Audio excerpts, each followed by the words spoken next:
Ok, Dayana, bom dia, Evelyn, Ingrid, Dayana, Daniel, Carolina, bom dia.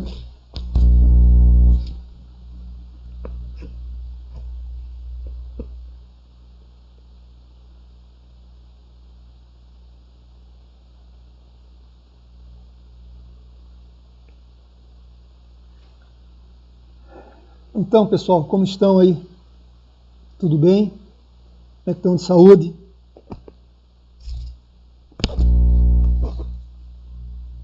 Que bom.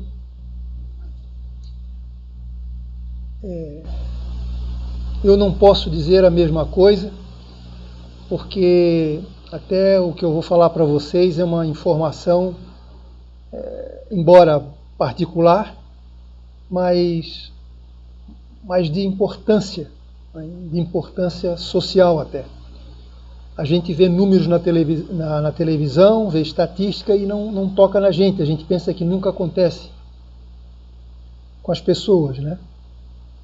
Eu já disse para vocês que eu e minha mulher pegamos Covid, minha mulher foi, como diz o Bolsonaro, uma gripezinha, e eu peguei pneumonia, embora fraca, mas me incomodou bastante. E agora, o que eu vou contar para vocês é uma coisa assim real, que eles falam na televisão, acontece na casa da gente. A minha sogra foi tomar vacina, quando voltou teve uma reação, a gente achou que era reação da vacina. Na verdade, ela tinha contraído nessa fase, nesse período aí, Covid, e a gente não sabia. Bom, ela tem 83 anos, e aí as coisas complicaram mais, né? Atingiu o pulmão e principalmente, não totalmente, mas em torno de 25. E o mais complicado é que a oxigenação dela está fraca, então ela tem dificuldade de respirar. Então, por exemplo, a oxigenação do sangue tem que estar entre 95 e 100, a dela está em 80, 82. E se isso não for cuidado, não botar no oxigênio, não usar aquela máscara ou aquele canudinho, a pessoa tem que ser entubada. Bom, além dessa situação, a gente levou ao médico, chegou lá, não aceitaram, porque realmente não tem. A gente escuta na televisão que não tem, e que não tem lugar, e não tem mesmo, mandaram voltar. Aí a gente contratou aquela telemedicina, aí uma médica está nos acompanhando, está cuidando, medicamentos caríssimos, né? A gente, se não tiver provido financeiramente, é um baque. Só para vocês terem uma ideia, um custou 500, outro 800, e assim sucessivamente. E o mais grave ainda, teve que voltar, e aí a gente teve que buscar, não internaram, ela tem um plano de saúde, e não pode ser utilizado. E aí a gente teve que fazer uma mini enfermaria na casa da minha sogra lá. Aí contratar oxigênio. Outro dilema, atrás de oxigênio que não está em falta, mas está com dificuldade. Todo mundo está, certo, Carolina? Todo mundo está em cima disso, né? Está à procura disso. E aí uma dificuldade imensa de buscar oxigênio, e aí a gente conseguiu, tivemos que comprar, um cilindro a gente aluga, outro nós tivemos que comprar. E aí ela bota aquele canudinho, né? E está oxigenando o sangue. Então isso vai levar um tempo, espero que os remédios melhorem, né? Que façam efeito e que a gente recupere a nossa sogra lá, a mãe da minha mulher. Por que eu estou contando isso para vocês? Pior de tudo é o seguinte, minha sogra, a gente vem pagando a Unimed a vida inteira, e quando a gente precisa não pode. Então, eu quero dizer para vocês, assim, por que eu estou contando isso? É um fato particular.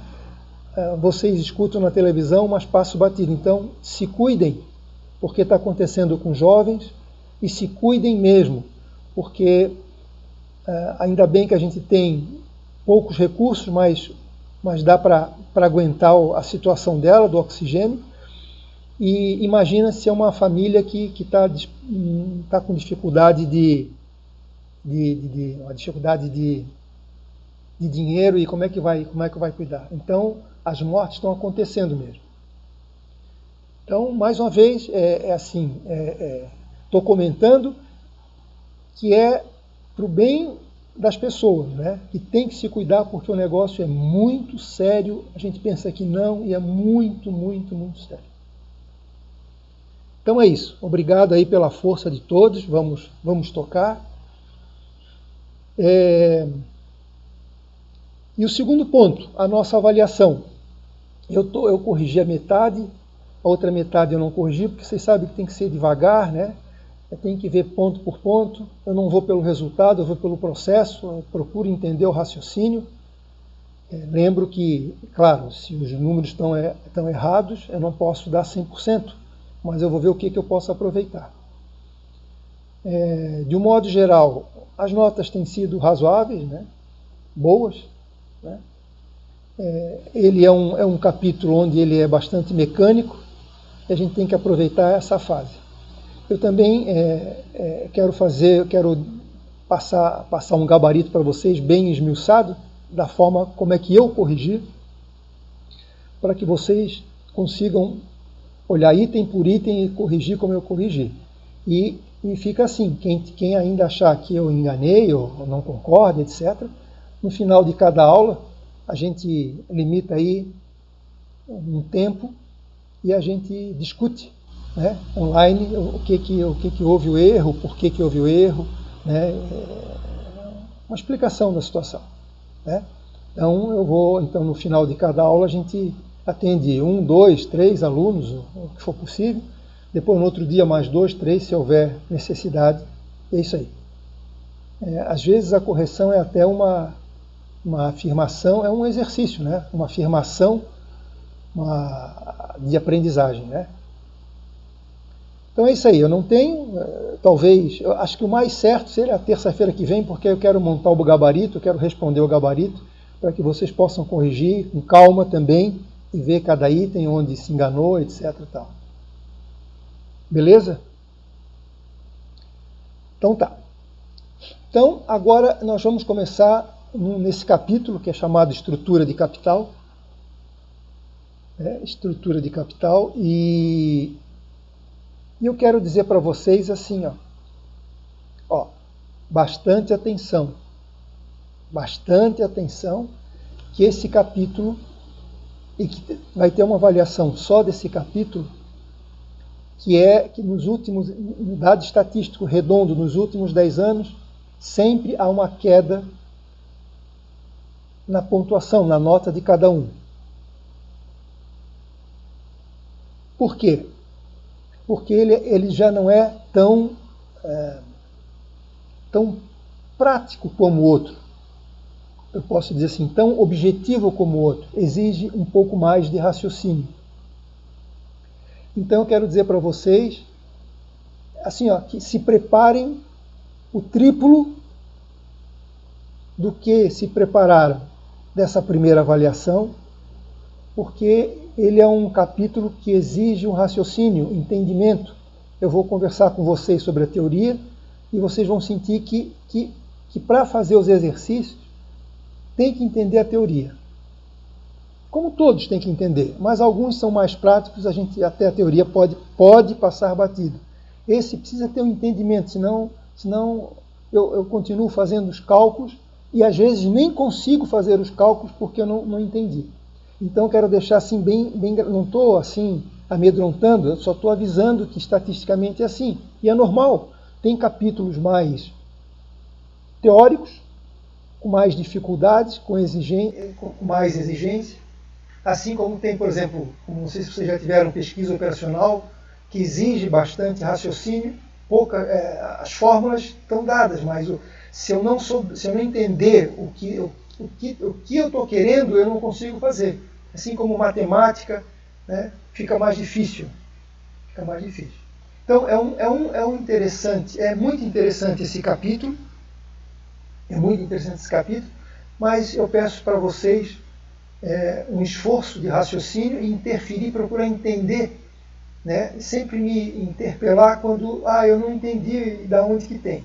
Porque nós vamos, claro, que dessa teoria eu fiz todo um esforço para transformar em prático, mas ele vai ter, a gente vai trabalhar com os balanços teóricos, primeiro para absorver o conceito e depois na prática, mas precisa desse entendimento, né? Então, quero deixar bem claro para vocês que de todos os capítulos,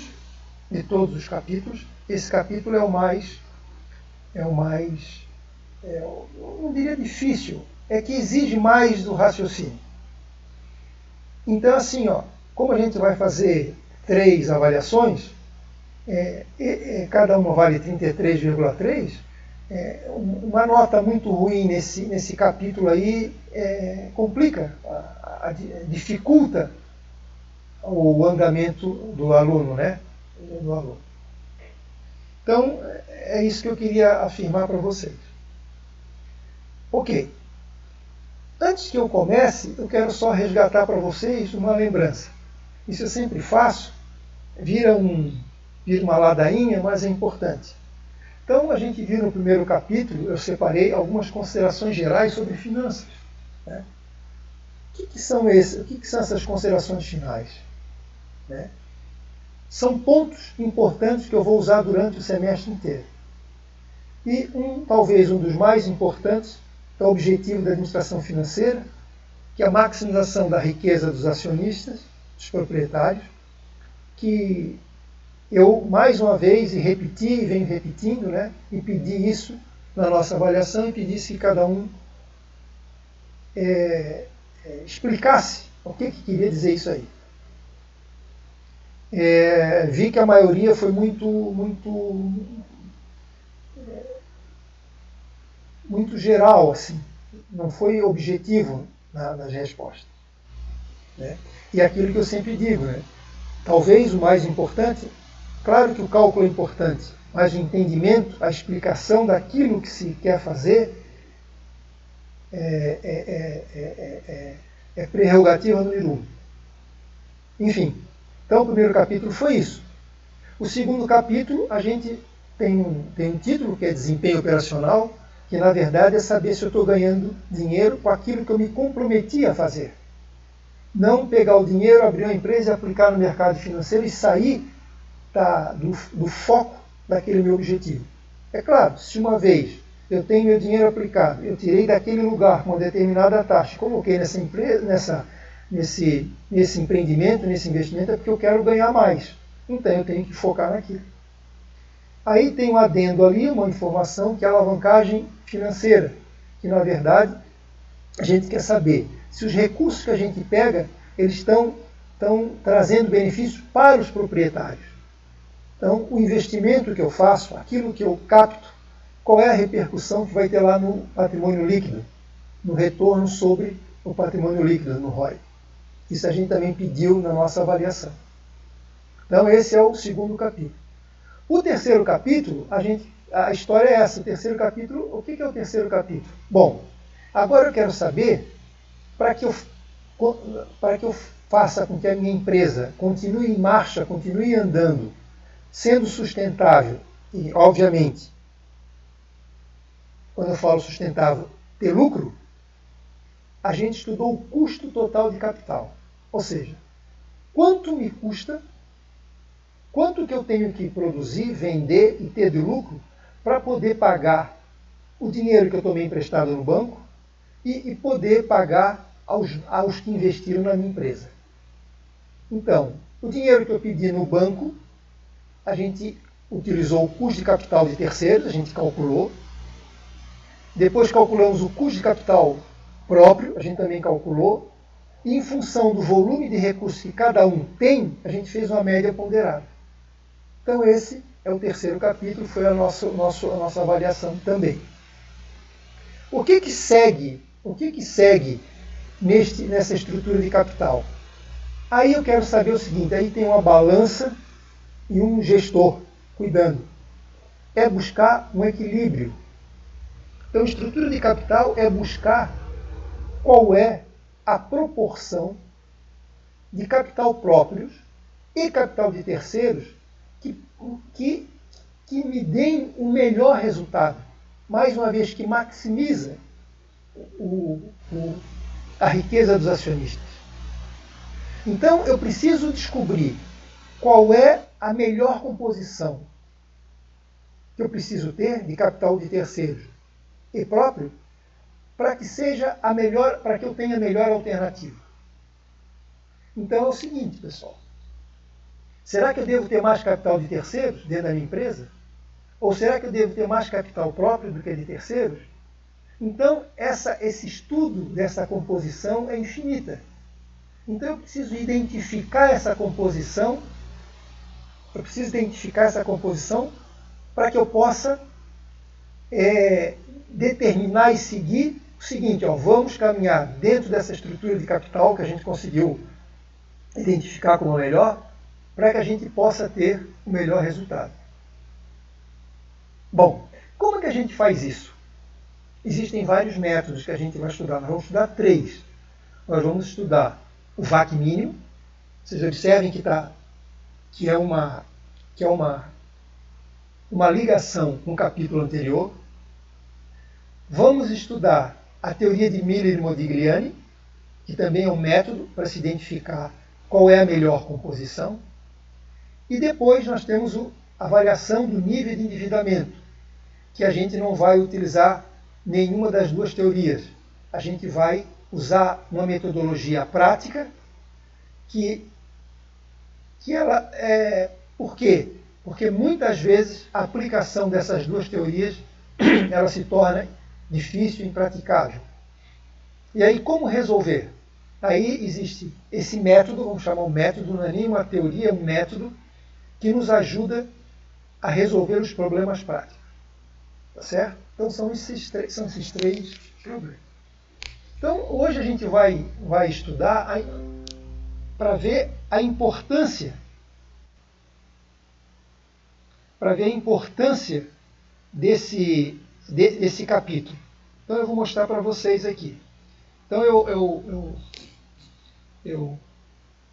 vou abrir aqui. Mais uma vez eu vou ficar às cegas e, por favor, pessoal, intervenha aqui quando não entenderem, tá? Para ficar mais fácil aqui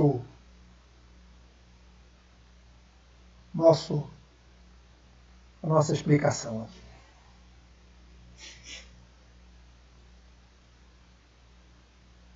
Então vamos lá. Então vamos o primeiro passo. Vamos nos deparar com o balanço patrimônio simplificado, onde nós temos do lado esquerdo, do lado azul, o ativo composto do ativo circulante, o ativo não circulante, no ativo circulante subdividido nos investimentos, imobilizado, intangível. São as rubricas básicas do ativo. Depois nós temos o passivo, composto do passivo propriamente dito e do patrimônio líquido. Então o total do passivo é uma composição do passivo mais o patrimônio líquido. Temos o passivo total. Observem que no passivo, então nós temos aqui passivo circulante e o passivo circulante, e eu detectei aqui, eu separei o passivo oneroso. Lembrando bem o que é o passivo oneroso: empréstimos, financiamentos e debêntures.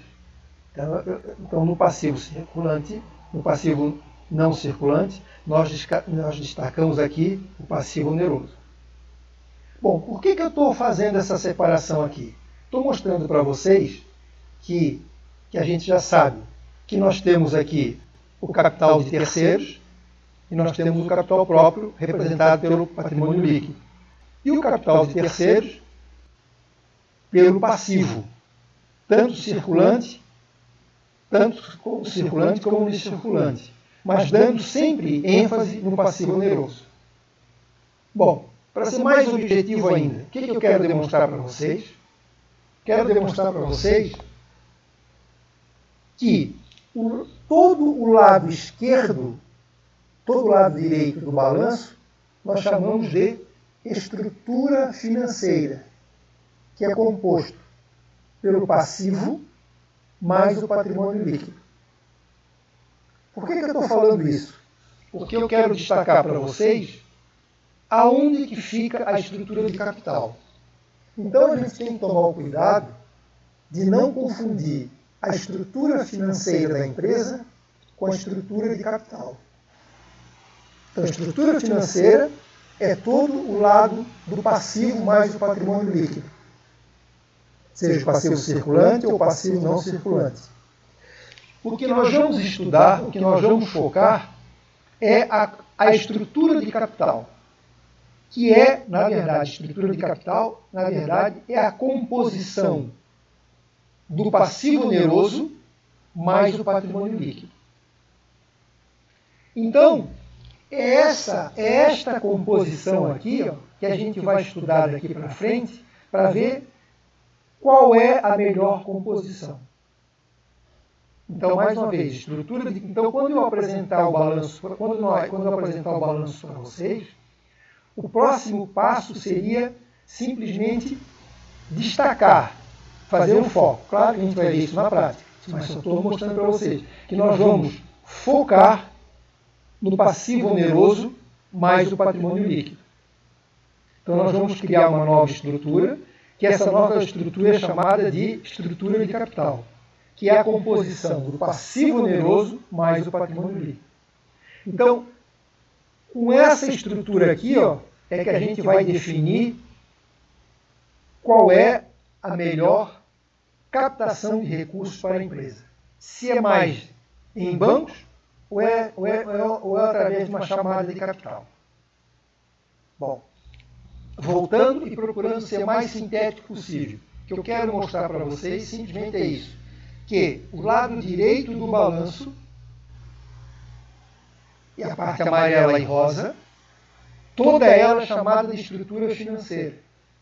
E estrutura de capital é simplesmente a composição do passivo oneroso com o patrimônio líquido. Então, cuidado para que a gente não misture uma coisa com a outra. Tá certo? Ok. Continuamos. Alguma dúvida? Continuamos. Eu quero mostrar para vocês a importância desse capítulo que nós vamos estudar, porque olha só o que acontece. Olha o que acontece. Imagine a alternativa 1, que eu tenho um balanço patrimonial simplificado, que eu tenho de ativo total 10 mil e patrimônio 10 mil. O que significou com isso aqui? Significou que eu tenho uma empresa, busquei recursos apenas dos investidores, pode ser uma pessoa, pode ser um conjunto de pessoas.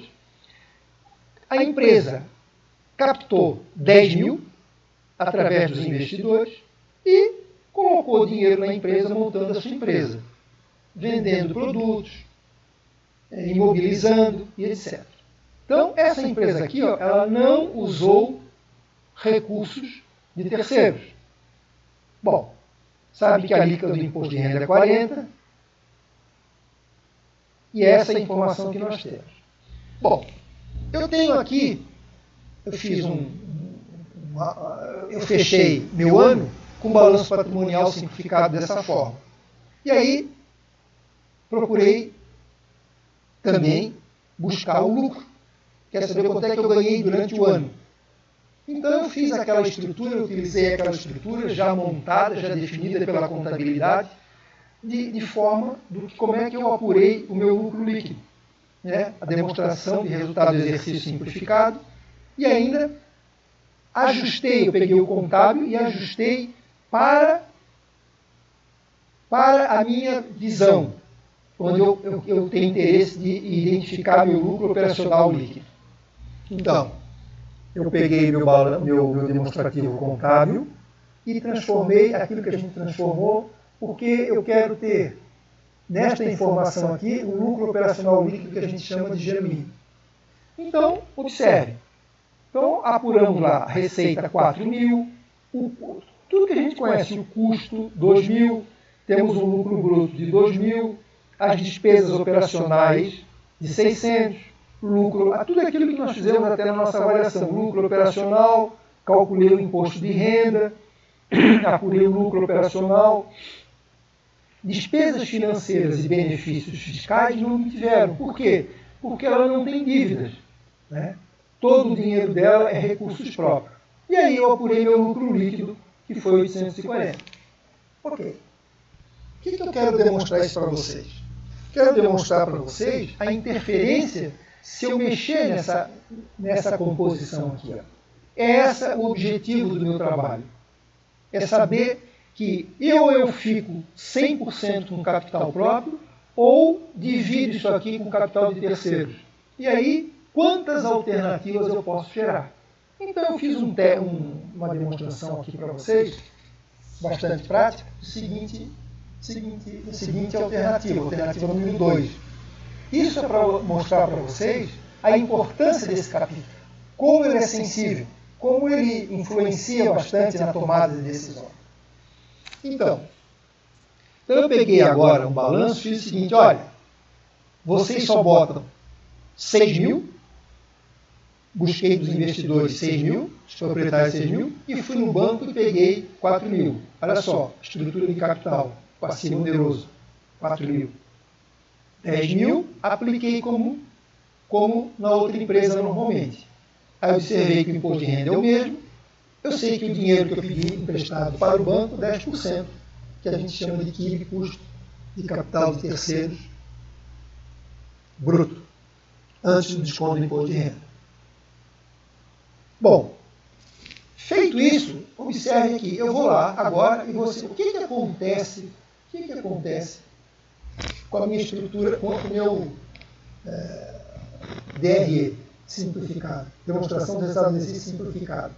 Aí eu vou continuar fazendo a mesma coisa, vendi 4.000, os custos permaneceram a mesma coisa, meu lucro bruto 2.000, mas observe o seguinte, as despesas operacionais continuam as mesmas, lucro operacional a mesma, imposto de renda o mesmo, e olha só, o lucro operacional líquido mesmo. Ou seja, mais uma vez, só para lembrar para vocês, que quando nós não consideramos as dívidas, ou melhor, o lucro operacional líquido é uma forma de apurar sem considerar as dívidas. Observe que ó, esse não tem dívida, 840, esse tem dívida, mas nós, no primeiro momento, isolamos para obter o lucro operacional genuíno e a gente tem a mesma informação. Só que eu seguindo ali, ó, como é que a gente fez na avaliação, eu retirei as despesas financeiras e depois tive que incluir logo em seguida. Aí calculei as despesas financeiras, calculei o benefício fiscal e tem um lucro líquido de 600. Bom, era de se prever que meu lucro ficou menor. E eu ganhei menos dinheiro. Ganhei menos unidades monetárias. Mas eu pergunto, várias perguntas a gente pode fazer e responder. Qual foi o mais eficiente? Então eu pergunto para vocês, qual foi o mais eficiente? Hein, pessoal? Obviamente, quem teve mais lucro foi a primeira alternativa. Mas eu pergunto, aí é que está a expressão. Quem gerou mais valor? Quem foi mais eficiente? Quem obedeceu o objetivo da administração financeira, que é maximizar o resultado dos acionistas? É através do volume de lucros ou é em função de uma eficiência? Porque eu quero dizer para vocês o seguinte, nós vamos observar que mesmo, lembra que a gente conversou, que no primeiro momento, tomar dinheiro emprestado numa taxa benéfica e que seja benéfico para a empresa, ela procura maximizar os seus resultados. Então, eu pergunto eu vou voltar lá, o Daniel me diz alternativa 1. Tu poderias me responder por que da tua decisão, Daniel? Ô, professor, é porque pelo conceito de eficiente eu entendo que ele teve menos, ele diminuiu os custos, então no caso ele, em comparação com a alternativa 2 ele não teve as despesas financeiras, então ele chegou num lucro maior. Isso para mim é ser mais eficiente, não sei se está certo. Certo.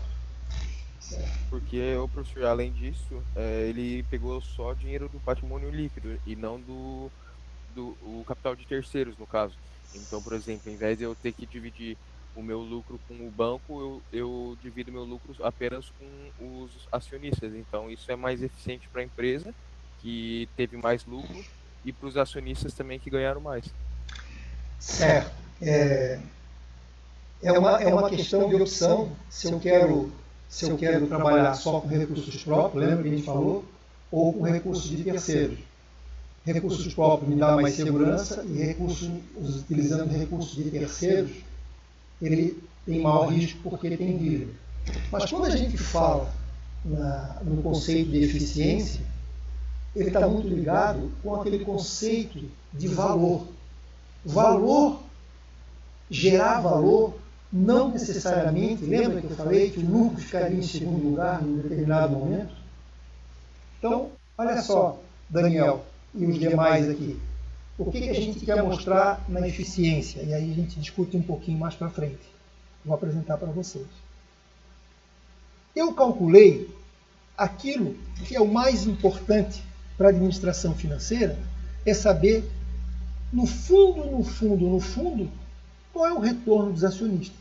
Porque se os acionistas não estiverem satisfeitos, eles vão embora, tiram o seu dinheiro e a empresa se acaba.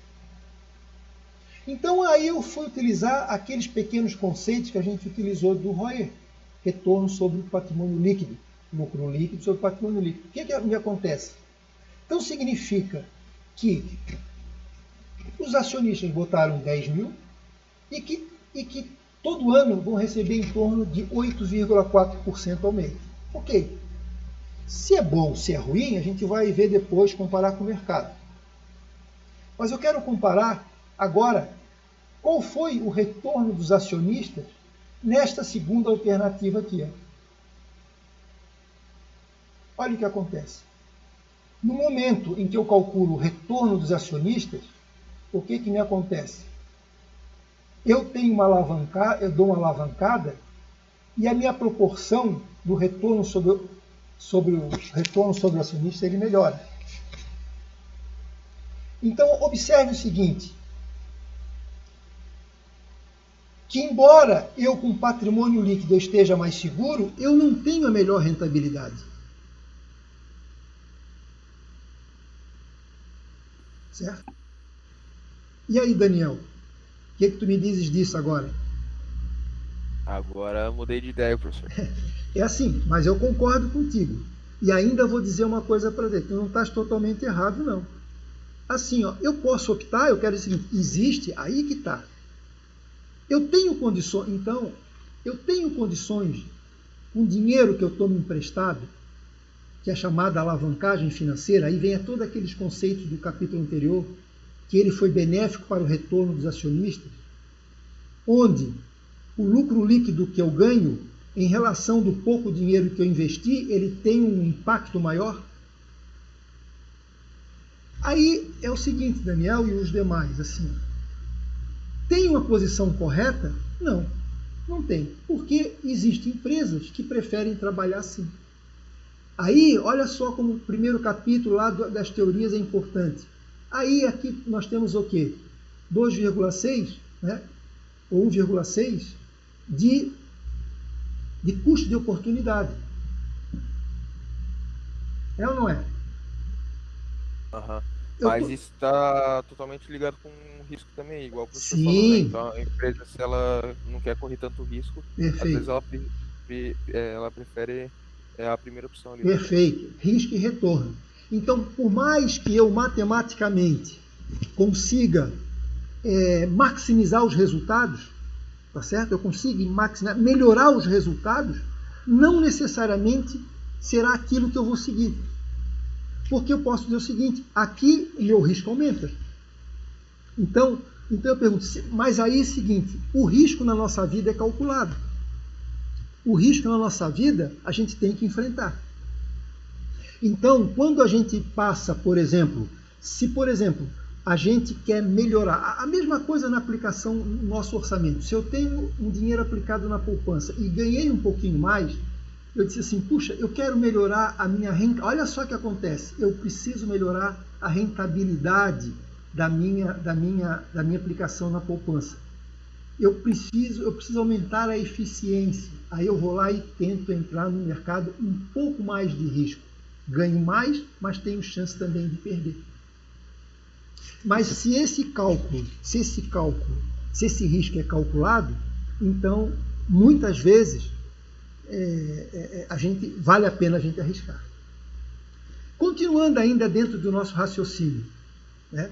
Então, aquela velha história, se a gente quiser considerar o valor da empresa, os objetivos da administração financeira, vocês observem que o lucro líquido, ele fica em segundo lugar, mas o lucro não é importante? Claro que é, porque se as minhas ideias não derem certo,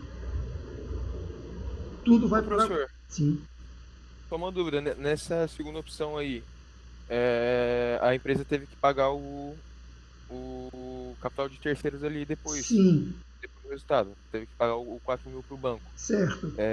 Se fosse na primeira opção, esses 4 mil não seria o dinheiro que ia para os acionistas, no caso?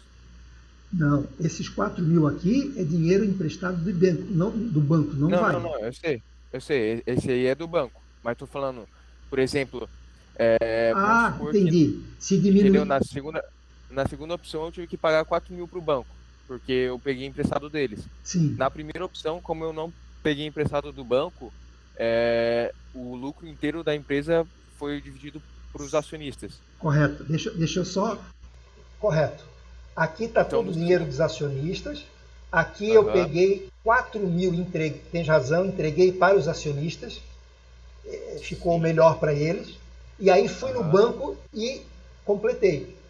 Tá certo? Isso. Então, então esse dinheiro que eu paguei para o banco na segunda alternativa não seria o dinheiro dos acionistas, indiretamente, no caso? Não, não, porque 4 mil eu entreguei para os acionistas. Vamos supor que ele faz o que ele quiser. Ele não bota mais na empresa, botou no bolso dele mesmo. Certo? Assim, ó, eu peguei os 4 mil e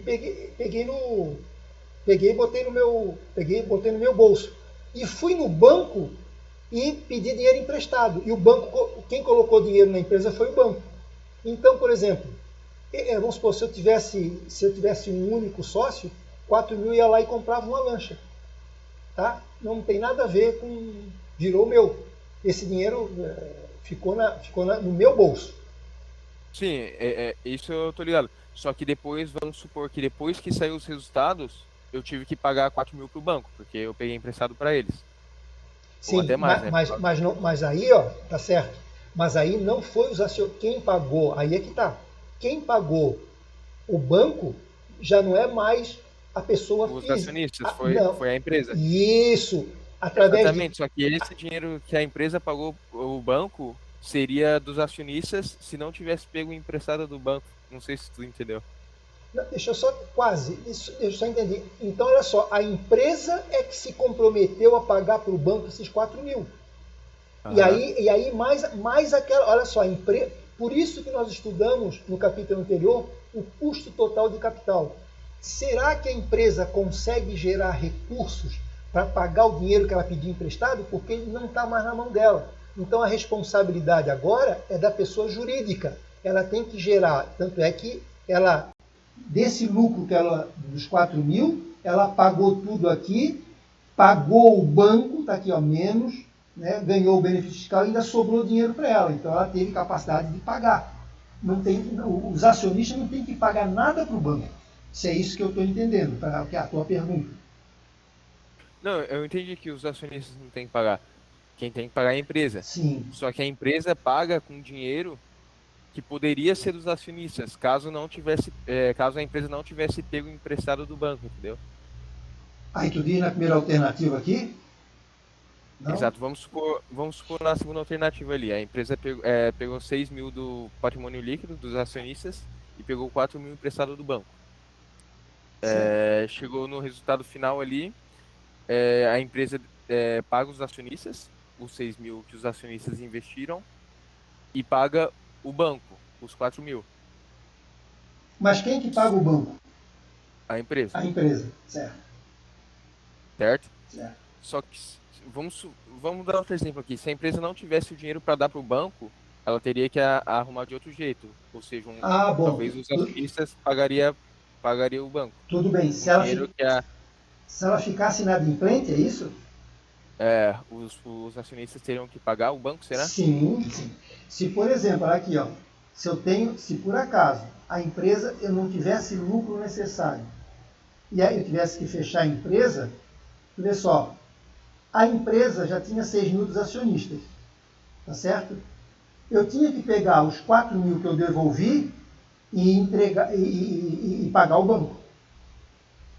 Tá? Esse é o risco que eu corro. Tá?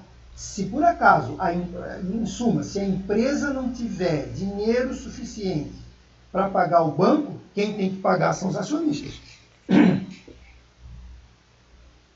Ainda não ficou claro? Não, ficou, isso tá bem claro. É que eu tava pensando que às vezes a alternativa um é melhor para os acionistas. Porque mesmo o acionista investindo mais, no final ele vai ganhar mais. Não, mas aqui, ó, aqui ele investiu tudo. Olha só, nessa primeira aqui, ó, ele investiu 10 mil. Tu queres dizer o seguinte, não sei se é isso ainda. Se o acionista está com 4 mil, ele vai ter duas formas de renda. Uma da empresa e outra de uma outra aplicação fora da empresa que ele fizer. Isso pode acontecer aqui. Ah, entendi. Esse é o custo de oportunidade, no caso. É, O dinheiro que ele tem, ele pode investir em outro e lugar. outro. Mas olha só, mas não tem nada a ver com a empresa. Ele pode, no final das contas, abrir aqui ó, uma outra continha ao lado e dizer o seguinte, bom, eu ganhei da empresa 10, isso é verdade, tu estás falando. Apliquei no mercado financeiro meus 4 mil e foi para 1, no total meu rendimento deu 11 alguma coisa. Pode acontecer. Mas eu quero mostrar para ti que aí é uma situação particular. Como também ele podia ter aplicado, ter perdido e baixar o rendimento total dele particular. Eu quero mostrar só, no caso, a pessoa jurídica. Aqui todo o dinheiro dele está investido, ele vai receber 8,4. Aqui está parcialmente investido em função dos custos aqui, ele pode ter uma alavancagem e passa para 10%. Tá certo? E ele pode também pegar o dinheiro que ele ganhou e aplicar e pode dizer o seguinte, olha, no final das contas eu ganhei mais dinheiro. Mas eu quero dizer para ti o seguinte, que aqui o meu tratamento é só na pessoa jurídica. Porque é o seguinte, o acionista ele pode ou não fazer isso. Ele pode ganhar ou não pode ganhar. Então essa segunda parte particular, no privado, eu tiro fora. Eu vou ver o seguinte, o que sobra para a empresa? Aí é que está o nosso estudo de hoje. É melhor ela aplicar 10 mil ou é melhor ela aplicar só 6 mil e buscar 4 mil em função de uma taxa a princípio relativamente do banco? Vou ganhar menos, mas a minha rentabilidade é melhor. Aí eu vou te dizer, como a gente trata de um investimento de longo prazo, embora eu esteja deixando de ganhar aqui, ao longo prazo, com uma taxa de 10%, eu vou ter um volume de recursos no futuro maior ainda. Não sei se ajudou. Não, ajudou sim, ajudou sim.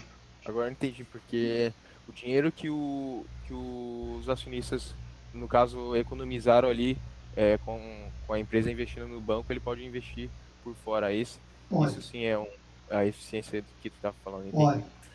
Tá, e aí eu posso dizer, eu sei que, por exemplo, a alternativa 2 é melhor para os acionistas, porque o ROI foi maior. Sim, Mas eu posso dizer que foi melhor para a empresa também, porque o lucro dela foi menor. sim, se tudo. Sim, aí é o seguinte: no primeiro momento é menor. Mas tu imagina isso daqui se eu tiver nos próximos 5 anos. Quem vai ganhar mais? 600 eu ir melhorando com 10%, porque o meu retorno eu posso ir replicando dentro da empresa e aumentando o investimento, ou numa taxa menor. Isso tem que ver. Mas, por exemplo, vamos supor que a empresa reinveste o lucro líquido dela nela na própria empresa. Certo, Vamos dizer que 100% do lucro líquido dela, ela certo, reinveste na empresa. certo. Na alternativa 2 por mês, no caso, ela está reinvestindo R$ 600, acho que é por mês, não sei. Sim, Mas ela está reinvestindo R$ 600. Já na alternativa um por mês, ela está reinvestindo 840 sim. Mas 840 a quanto? a 8,4. 600 a 10, isso no longo prazo dá uma diferença. No curto prazo, não. Eu estou perdendo, mas no longo. Tá, isso eu entendi. Deixa eu mostrar mais uma coisinha para vocês dentro do nosso raciocínio. Se eu pegar o seguinte e calcular o VAC, ou seja, o custo médio ponderado de capital, aqui eu só tenho capital próprio, aquilo que vocês já sabem fazer a continha. Na verdade, não vou nem explicar, só quero pegar o raciocínio. Eu calculei o VAC, o custo total de capital, como só tem patrimônio líquido, deu 18, olha o custo. Se eu calcular o custo, o VAC da empresa, olha só, o que acontece? Ele cai. Por quê? Porque a taxa que eu pedi emprestado no banco, ela é menor do que o meu custo de capital próprio. Porque o custo de capital próprio meu é 18. Então eu tenho o seguinte, 6 mil a 18%, que eu tenho que pagar aquilo que a gente fez de 4 mil a 10%. Isso é o PIB bruto aqui, grosseiramente. Mas a gente vai, ainda se eu utilizar o líquido, etc., tal, eu já fiz a conta aqui, ó, dá 13. Mais uma vez, lembra que eu falei que muitas vezes, eu quero dizer o seguinte, primeiro, lembrar que o custo de capital próprio, ele sempre é mais caro do que o custo de capital do terceiro. Olha só quantos acionistas exigem, 18. Olha quanto o banco exige, 10. Por que essa diferença? A gente conversou pelo risco que a empresa corre. O banco vai ter garantias reais, então praticamente ele vai receber o dinheiro. Quem bota o dinheiro na empresa não sabe se vai receber.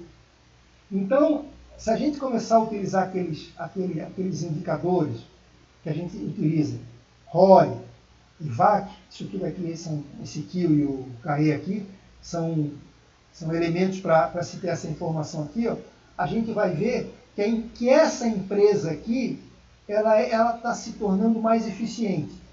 Embora tenha um risco maior, mas ela se está tornando mais eficiente, ela está gerando maior valor. Por quê? Porque ela tem um custo menor.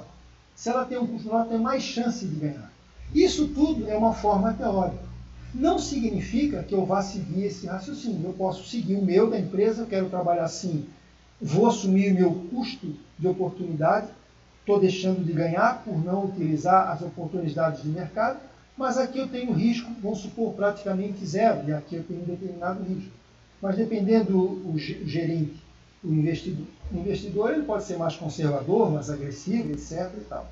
Mas, levando em consideração o objetivo da administração financeira, esta alternativa aqui, embora o lucro seja menor, eu estou sendo mais eficiente. E eu vou tentar buscar esse lucro ao longo do tempo, aumentar esse meu lucro ao longo do tempo. Em suma, de todo esse raciocínio que eu falei, é só para vocês o seguinte. Aí você me pergunta, isso aqui eu fiz com uma alternativa. Na verdade, eu pergunto, esta é melhor? Não sei. Eu tenho que fazer, se eu pudesse fazer, botar no computador infinitas alternativas, pode ser que esta aqui não seja melhor. O que é botar assim? Eu vou pegar aqui, alternativa 3. Vou botar 3.000 e 7.000. Depois eu vou botar aqui, alternativa 4, 1.000 e 9.000. Então eu faço infinitas alternativas. É onde que eu estou caminhando para o modelo que a gente vai ter uma chance de escolher qual é a melhor alternativa, aquela que não existe uma superior àquela. Quando eu tenho só duas alternativas aqui, esta é a melhor. Mas, em se tratando que eu possa mexer nessa estrutura aqui, ó, eu posso seguir o resto, botar no computador e calcular infinitas alternativas, de 1 a 1000, e posso dizer o seguinte: não, a melhor estrutura é por exemplo, 2.000 de patrimônio líquido e 8.000 de líquido. Mas como é que eu vou dizer isso aqui? Utilizando o VAC. Esta é a teoria que a gente vai estudar, que a gente vai chamar de VAC mínimo. Aquela que eu encontrar com o menor VAC é aquela alternativa que eu vou escolher. Então essa é a teoria. Nós vamos estudar a estrutura de capital convencional, que a gente chama, que é a utilização, a identificação do VAC mínimo. Dentro das infinitas alternativas existentes, qual delas é melhor?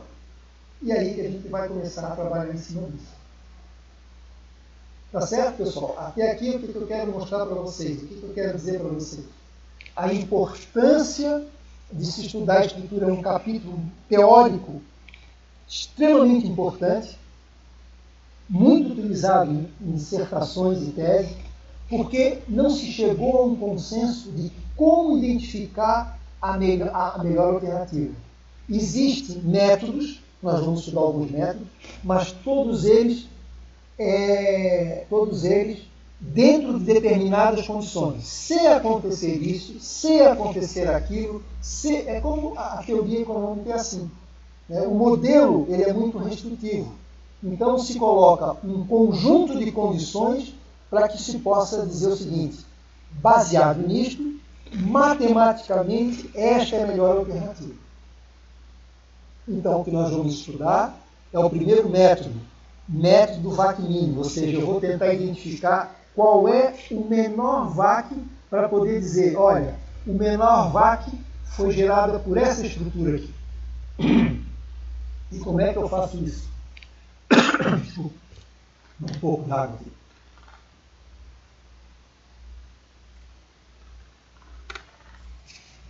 Como é que eu faço isso? Estudando o método do VAC mínimo. Então vamos lá.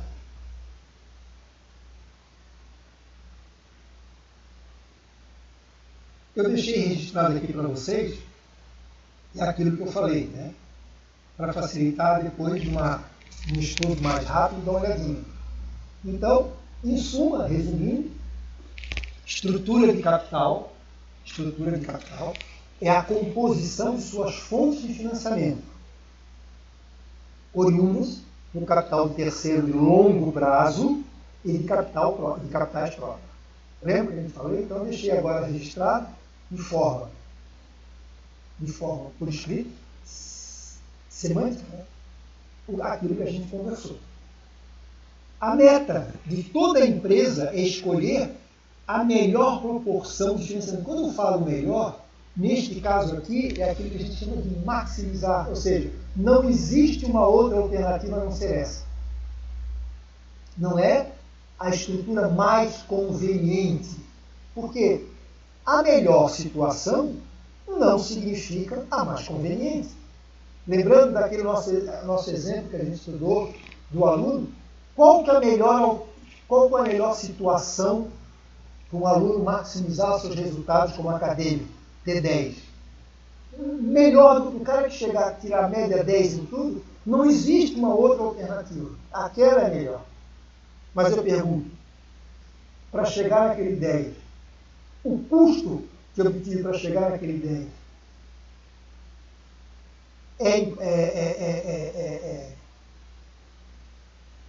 é absorvido? É utilizado? O custo que eu utilizei, ele é factível? Ele é factível? Porque às vezes eu tenho que usar um esforço imenso, um custo alto para chegar naquilo que não se vale a pena. Então, no caso aqui, a meta de toda a empresa, olhando a maximização dos resultados, é identificar a melhor proporção, a melhor, porque não existe uma outra depois dessa. Fontes de financiamento de longo prazo, ou seja, capital terceiro e patrimônio líquido. E mais uma pequena observação. Na busca do objetivo da maximização da riqueza dos acionistas, a empresa deve selecionar uma composição de fontes de financiamento que promova a minimização do custo médio ponderado de capital. Então, para que eu atinja os melhores resultados, é quando eu encontro o menor custo.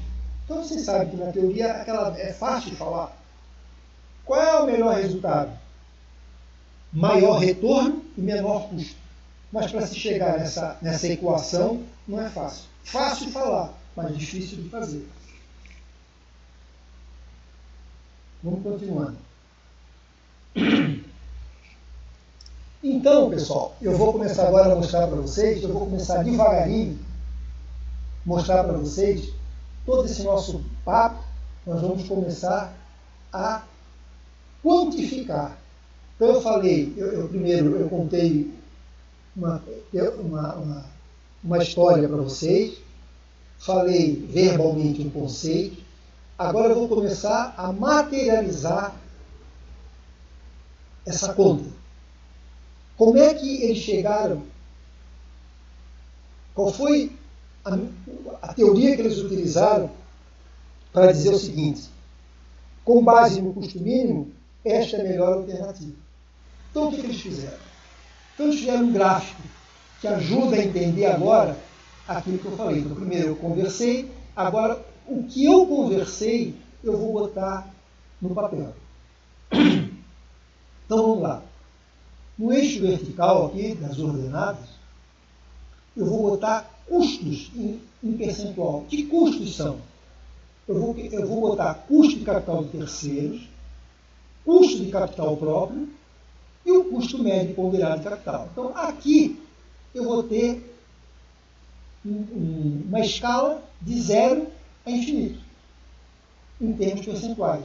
0%, 1%, 2%, 5%, porque eu vou pontuar o que é custo de terceiros, o que é custo de capital próprio e o que é a média ponderada de ambos. E vou fazer uma relação no eixo aqui das abscissas, no eixo horizontal, o seguinte: aqui vai ser identificado a estrutura de capital. Só que eu vou representar o seguinte: aqui será representado apenas o passivo oneroso. Mas que eu tendo o passivo oneroso, eu interpreto a minha estrutura de capital. Porque se eu tenho 10 de passivo oneroso, para chegar a 100%, eu tenho que ter 90 de patrimônio líquido. Então, basta identificar aqui a quantidade de passivo oneroso, em termos, a princípio aqui, que eles fizeram em termos percentuais, tá certo? E aí a gente identifica que esta linha aqui vai representar a estrutura de capital. Por exemplo, eu peguei essa pequenininha aqui. Eu peguei essa que é uma em relação a milhares de que vão acontecer daqui para frente. Então, eu peguei meu balançozinho e vi que a minha estrutura de capital é composta de 40% de passivo oneroso e 60% de patrimônio líquido. Então, eu coloquei essa linha aqui, vai de 0 a infinito, a 1000 também. Então, se eu botar aqui 0, aqui, 20, sempre representando primeiro o passivo oneroso, 40, 60, 80, eu estou naturalmente identificando a minha estrutura de capital. Ou seja, se o passivo oneroso aqui eu plotei em 20, então a minha estrutura de capital vai ser 20 e 80. Então, esta linha aqui representa o balanço, ou seja, essa estrutura. Embora a representação direta é o passivo oneroso, e indiretamente, na nossa cabeça, a gente completa com patrimônio líquido. Perfeito? Então, aqui são as taxas que eu vou identificar, que eu vou colocar, e aqui na horizontal são as estruturas de capitais que eu vou também representar através de cada percentual possível de composição da estrutura de capital. Tranquilo por enquanto, pessoal? Então vamos continuar mais um pouquinho. Então, olha o que acontece o seguinte. Então eu vou botar mais uma informaçãozinha para você. Eu quero estudar o comportamento do meu custo de capital de terceiro. O que significa? Que à medida... O que essa linha está me dizendo aqui? À medida que eu vá identificando cada estrutura de capital, 20, 25, 30 de passivo oneroso e sucessivamente, o custo de capital de terceiros vai aumentando. Então ele parte do princípio que, à medida que eu vou me endividando, os custos vão aumentando. Pois bem, isso na prática acontece. Quanto maior o endividamento da empresa, maior risco, tá certo? E maior é a taxa que eu vou pedir. Então observe, nível de endividamento zero tem uma determinada taxa. Passei agora, ou seja, aqui significa o quê? Se eu não tenho nada de passivo oneroso, significa que aqui, que no momento zero, eu estou representando aquela estrutura. É simplesmente zero de passivo oneroso e 100% de patrimônio líquido. À medida que eu vou me endividando, olha só, eu vou pegando aqui, ó, os custos vão aumentando. Então a pergunta que eu faço para vocês é o seguinte, vamos ver se vocês estão acompanhando o meu raciocínio. Por que que aqui eu não comecei o custo de capital de terceiros, ele já partiu aqui, dizendo o seguinte, que se eu não tiver dívidas, mesmo que eu não tenha dívidas, zero, o custo de capital de terceiros já tem uma determinada taxa. Ele não parte do zero aqui. Ó. A princípio, tudo dizer, bom, se eu não tenho capital de terceiro, só tenho passivo, qual que é o custo de capital, de terceiro? Zero. Mas o raciocínio da teoria é uma outra. Por que é uma outra? E não, ele não começa aqui no zero e não vai subir. Quem poderia me dizer? Primeiro vocês estão entendendo, né? Como é que eu criei essa linha aqui, não é isso? Eu fui simplesmente, aleatoriamente, dizendo o seguinte. Numa estrutura de capital 20 de passivo oneroso, quanto que é a minha taxa? Eu vou fazer essa pesquisa. Se eu tenho 40% de passivo oneroso, quanto que é a minha taxa? Eu vou fazer uma pesquisa, isso eu vou mostrar para vocês.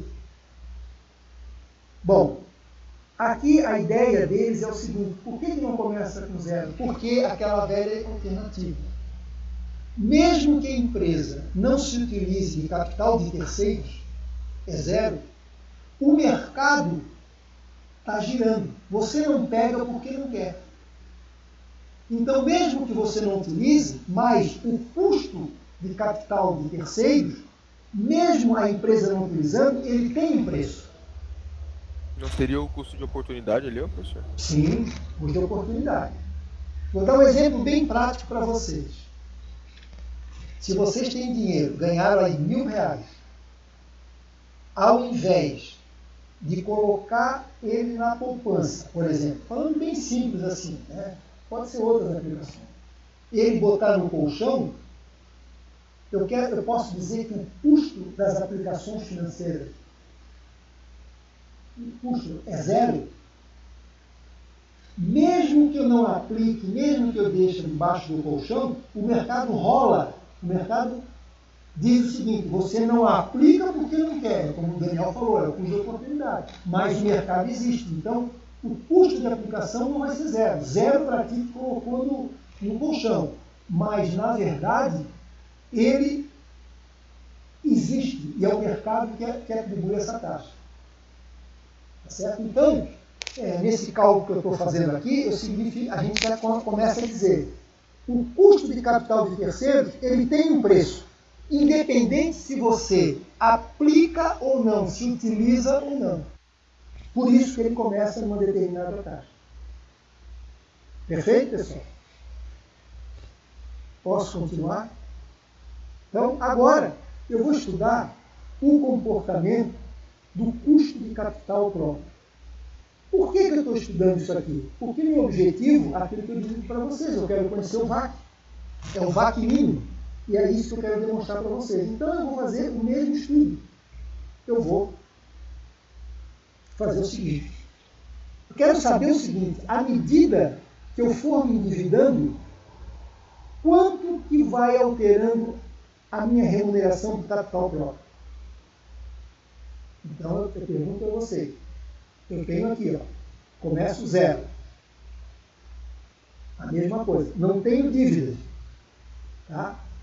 Mas eu tenho uma determinada taxa de capital próprio já no mercado. Então ele já começa numa determinada taxa. A gente vai voltar aqui. Mas vamos entender primeiro o comportamento normal disso aqui. Significa que à medida que eu vá me endividando,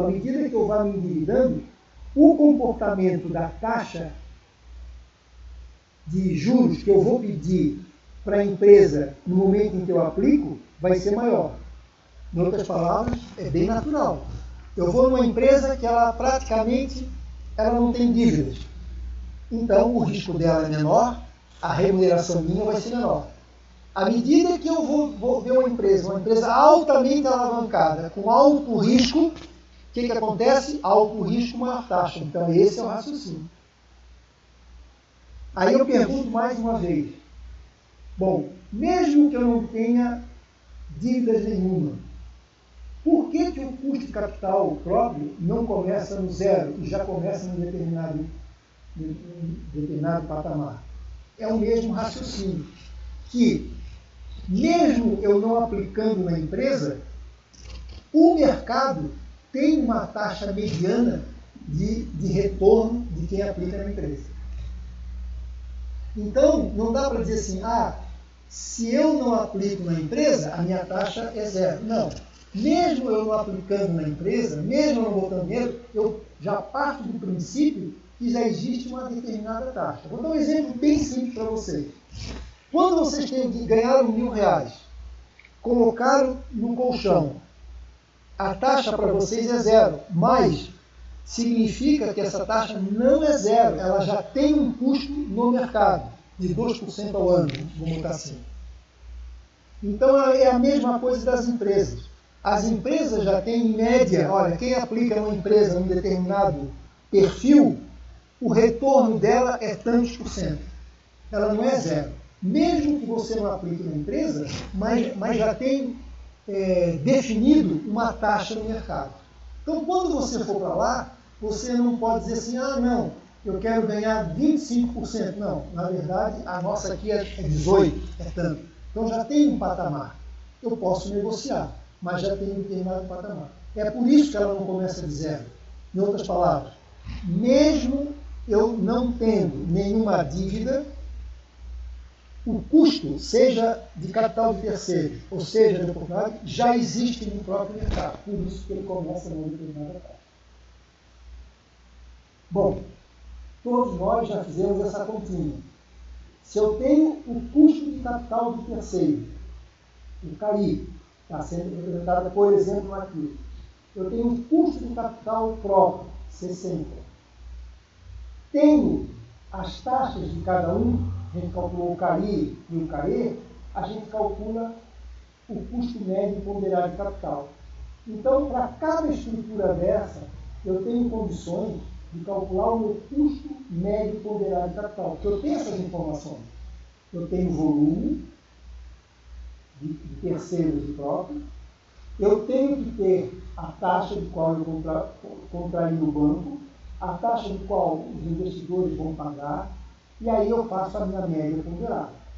Não é isso? Tenho Q, tenho TEL, e aí o que eu faço? Tenho o VAC que a gente estudou na nossa avaliação, que vocês sabem muito bem calcular isso aí. Então, eu coloquei aqui no gráfico, qual é o comportamento do VAC. Desculpa, pessoal. Olha o que aconteceu. Significa que, se eu começar a calcular o VAC de cada uma dessas informações, olha como é que vai aparecer o comportamento, o perfil do custo médio ponderado. Então, Para cada estrutura aqui, para cada estrutura que eu captar, eu tenho um determinado ponto, eu tenho um determinado VAC. E eu fiz para milhares deles. E aí eu entendi e calculei o VAC. O que isso aí me diz, para terminar a história para você? Significa que depois que eu calculo o VAC, eu observo uma coisa. Eu encontro aqui um menor ponto, que a gente vai chamar de ponto mínimo.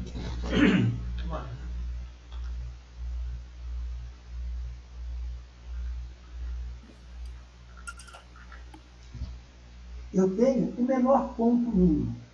Aí eu vou fazer o seguinte. Opa, encontrei um ponto mínimo.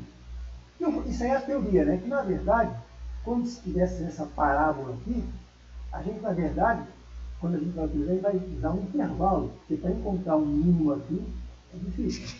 Mas no computador dá para colocar. Mas eu coloquei isso no computador e identifiquei um ponto mínimo aqui, na parábola, o ponto mais baixo. Como é que eu vou identificar o ponto mínimo aqui? Se eu identifiquei o menor ponto baixo e traçar uma linha, eu aponto o quê? A minha estrutura ótima de capital. Eu vou ver que número representa isso aqui. Se eu traçar nesse ponto mínimo aqui dessa parábola e traçar uma linha, encontrar o eixo das ordenadas aqui, eu vou encontrar nessa escala aqui uma taxa. E essa taxa aqui é que vai ser o meu VAC mínimo. Assim, em termos teóricos, ver como é que é bacana. Então eu vou lá e vejo onde tem um ponto mais baixo. Neste ponto mais baixo, se eu passar uma reta aqui, eu consigo identificar que estrutura é essa. Pode ser 40 com 60, pode ser 80 com 20. E aí a gente diz o seguinte, a hora que aqui eu identifico, e aí eu tenho o que a gente chama de estrutura ótima de capital. Não existe uma estrutura, uma composição melhor para ter um ponto mais baixo. E aí eu pergunto, quanto que representa essa reta nesse ponto aqui? Você tem um ponto aqui, eu traço essa reta aqui, eu vou ter o quê? Eu vou encontrar nessa escala aqui uma taxa, e aí eu vou identificar essa taxa. É claro que no grupo gráfico nós vamos utilizar um cálculo que vai nos facilitar identificar esse ponto mínimo. Mas isso eu quero inserir com vocês. Já estou no final, tá, pessoal? Eu vou inserir com vocês esse raciocínio. Então, deixa eu dar mais um passo para nós terminarmos aqui. Essa é a busca. Como é que eu faço isso? Agora que eu falei, contei a história para vocês. Comecei a materializar o gráfico de uma forma teórica. E agora eu vou mostrar em termos de números, que vai ficar mais fácil para vocês. Então vamos lá. Trouxe para vocês o gráfico. Nós vamos representar essas informações aqui, agora numa tabela, que vai facilitar eu identificar a minha estrutura ótima de capital através do VAC mínimo. Então vamos ver como é que a gente vai fazer. Então agora que a gente começa a tentar calcular e vai ficar mais simples. Então o que eu faço? Primeiro, o ideal é que eu colocasse no computador passivo oneroso de 0 a 1000. Mas não. Então eu selecionei um conjunto de possíveis alternativas, desde 0 de passivo oneroso e 80% de passivo oneroso. O que esse percentual está representando? Vamos ver aqui no gráfico. Esse passivo oneroso está representando esta linha horizontal. O 0 está aqui, o 20 está um pouquinho mais à frente, o 40 está aqui, o 60 está aqui e o 80 está aqui. Então, observa. Então, eu escolhi esse estudo e procurei definir que eu quero estudar as estruturas de capital. Então, simplesmente, esta linha aqui, participação passiva desta linha, que tem uma escala, eu vou botar 20, 0, 20, 40, 60 está representado nesta linha de todos os pontos. Bom, eu disse para vocês, se aqui está representando o passivo oneroso, e eu digo que a minha estrutura de capital é o somatório passivo oneroso mais patrimônio líquido, que isso é o 100%, isso significa 100% de estrutura de capital, eu identifico a minha estrutura de capital. Então está lá, ó. Se é zero de passivo oneroso, é C. Como é que eu fiz aqui? Eu é que determinei, eu é que escolhi, eu que estou fazendo o estudo. Aqui é uma consequência. Então, nesta mesma linha aqui, ó, se eu pudesse desenhar aqui, ó, uma estruturinha de capital aqui, ó, 0 em 100. Se eu botasse aqui, ó, 20, eu faria outro balanço aqui, ó, 20, 80. Então, a cada ponto que eu encontro aqui, ó, eu monto uma estrutura de capital, eu monto um balanço para você. E assim, o patrimônio foi representado desta forma. Não, ele está representado de forma indireta. Aqui, nós só colocamos o passivo oneroso. E como a gente diz que estrutura de capital é o somatório de passivo oneroso mais patrimônio líquido, nós chegamos à conclusão desta informação aqui. Perfeito? Então, esta linha aqui, nós já vimos. Vamos para frente. Então, eu fiz uma pesquisa de mercado, isso eu vou fornecer para vocês. Cheguei à conclusão, fui lá de banco em banco e disse: banco, se por acaso eu tiver uma empresa com zero, sem nada de endividamento, quando é que vocês estão olhando no mercado? E aí ele vai me dizer. Aí eu vou lá e faço uma pesquisa no mercado e vejo que banco A, se eu tiver uma empresa que tiver 80% de endividamento e só 20% de patrimônio líquido, que taxa se eu pedir dinheiro para estabelecer vocês vão cobrar? Isso aí os bancos têm essa taxa. Não é fácil contar, é fácil enxergar, mas a gente consegue essa informação. Então, esta busca de informação aqui, ó, a gente vai pesquisar. Então, o que representa esse 772 aqui? Ó? Essa linha aqui, ó, custo de capital do terceiro, mas aqui eu dei depois de imposto de renda, então aqui, ó, 7% é zero. Então, fica aqui o 7%. Onde está o 7%? Está aqui, ó. Então, neste local aqui, é meu 7%. Por quê?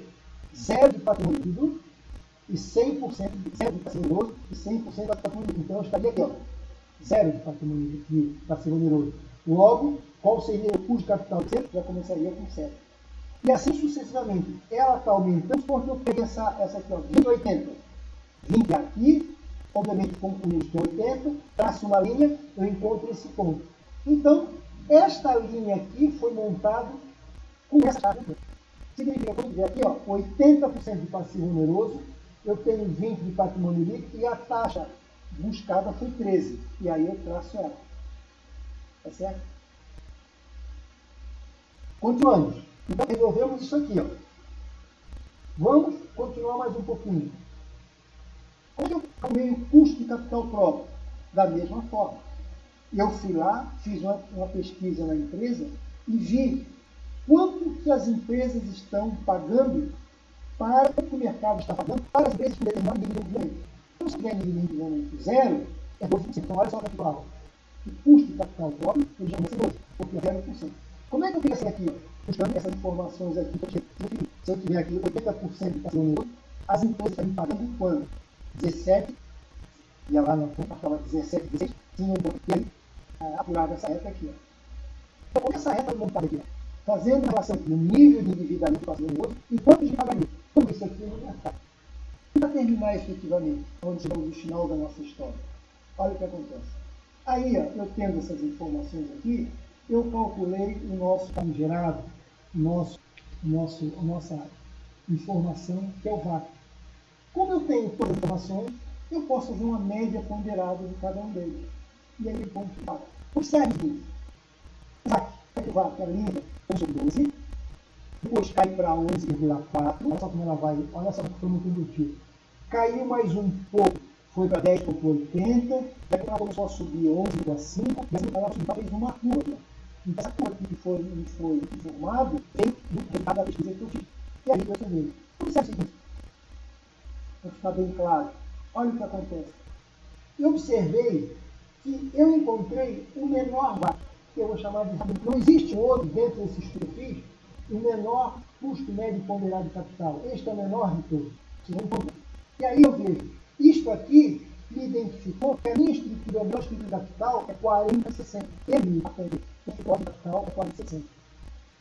Então não é Se tivesse escolhido 14, seria 80 e 20, mas ele serve porque ele não é o vácuo único. Então, com esta tabelinha aqui, e com as pesquisas que a gente vai trabalhando dela, a gente vai poder identificar o nosso vácuo único. Está aí essa nossa teoria. Deixa eu ver se tem mais alguma coisa para me contar para você. Tá? Esse é o fim da nossa história.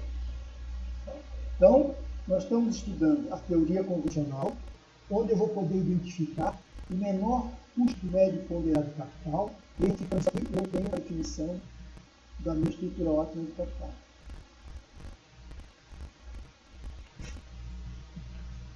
Perfeito, pessoal? Então, o que a gente vai fazer? Nós vamos fazer o seguinte. A partir daí, a gente vai cair para um caso prático. Mas antes de cair no caso, eu vou fazer uma coisa. Nós estudamos a teoria convencional. E aí, dois cientistas disseram o seguinte: olha, essa teoria aí não tem nada a ver. Não existe vácuo. É impossível encontrar o vácuo mínimo. Porque o nível de endividamento de uma empresa não vai determinar o desempenho dela. É porque nós dissemos o seguinte: uma empresa endividada ela é perigosa. Mas, para esses dois cientistas, que fizeram a teoria chamada de dividendo, quem disse que eu alavancado não sou eficiente? E aí ele faz uma teoria e vai provar. Então, eu expliquei essa teoria para vocês, do custo mínimo. No nosso próximo ponto, eu vou explicar para vocês a teoria do mínimo, vou fazer um contraponto entre as duas, e depois a gente vai partir para uma aplicação prática.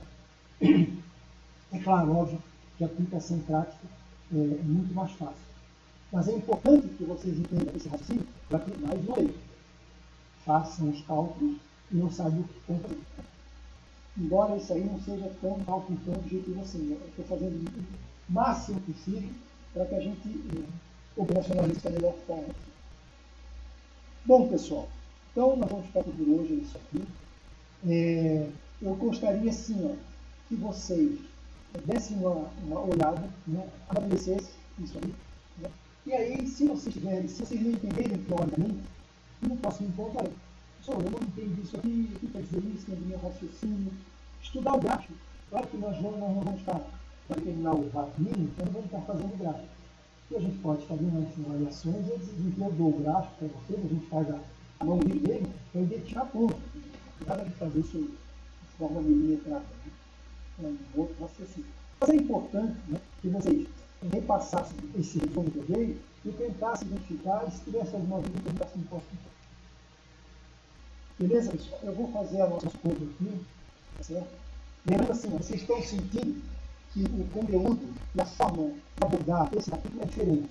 E por isso, com essa abordagem e com esse conteúdo, a possibilidade de perguntas e a margem de erro é muito maior do que entender o raciocínio. Certo? Então é por isso que, assim, estatisticamente, a gente sempre tem maior dificuldade e essa dificuldade está representada pela nota mais baixa. Então, olha, eu estou dando assim esmiuçado, não estou exaurindo vocês, não custa pegar uma meia hora e dar uma olhada e se não entender, perguntar. Bom, eu já salvei, então até quinta-feira, né, para a gente ir um pouquinho mais para frente, tá? Quinta-feira a gente vai trabalhar um contraponto dessa teoria convencional que é do mínimo do dinheiro. Tudo isso que a gente falou, para os cientistas, não é verdade. Por quê? Mas também não é bem assim. Quando eles fizeram, na prática, os perfis se aplicaram. Então, vamos para frente e quem é que vai decidir? São vocês, porque eu estou fora, hoje eu só estou ajudando vocês. Mas vocês que vão pegar ali de frente, vão ter que decidir. Ou, na verdade, quem sabe usar as duas e uma questão de confirmação e não exceda numa única teoria. Né? Então tá, pessoal. Até quinta. Alguém quer falar alguma coisa? Obrigado, valeu. Tá bom. Um abraço para vocês. Vou me desconectar aqui. Né? Um abraço. Tchau.